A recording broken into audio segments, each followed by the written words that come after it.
Hello and welcome back to ManVFilm. I'm sitting here with my Vinegar Syndrome package, which I received a day ago, yesterday, and I'm just going to go through some of the things I received, and I've got some extra things in here as well.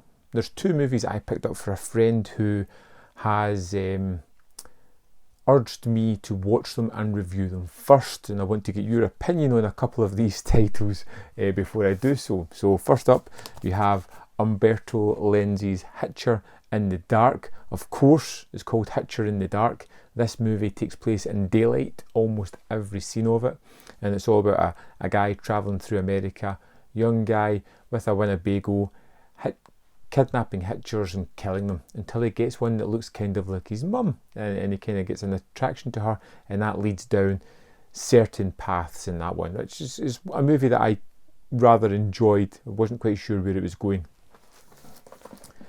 Next in here we have The Fear, which is a movie that I've probably already reviewed and is up on the channel. I quite enjoyed this mid-90s slasher movie about a mannequin that comes to life and kills people.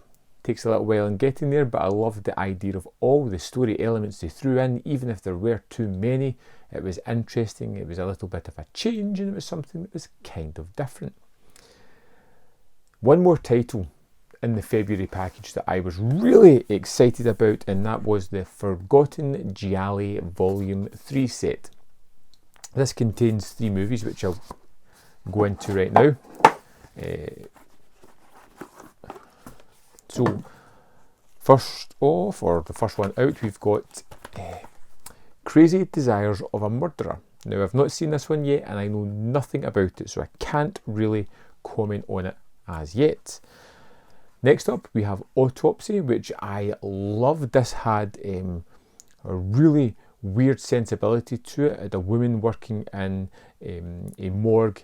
She was dealing with people who had committed suicide. It opens to like various scenes of people committing suicide. It's awful. Then it has another sequence of her in the morgue, overworked and having visions that everybody's coming alive and tormenting her. And it goes down this route of a gialli of people being murdered and trying to figure out who it was, with a really wonderful character of a priest who was a race car driver but is now a priest, but he's one of the most aggressive kind of versions of a priest I've ever seen on film, and I thought it was great. Then we have Murder Mansion, which is Scooby-Doo come to life, and I love it because of that. It was so over the top, so silly. A mansion with secret passages, a cemetery attached to it, fog, ghosts and ghouls and big reveals all about it. I really enjoyed Murder Mansion, and it's one that you'll see a review for it soon. I really liked it. Next up, we've got an oddball choice, something out of the norm for me, and I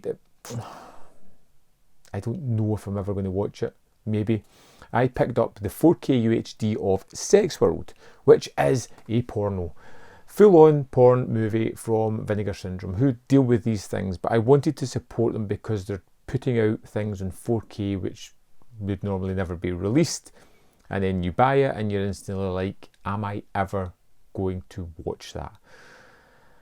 I don't know.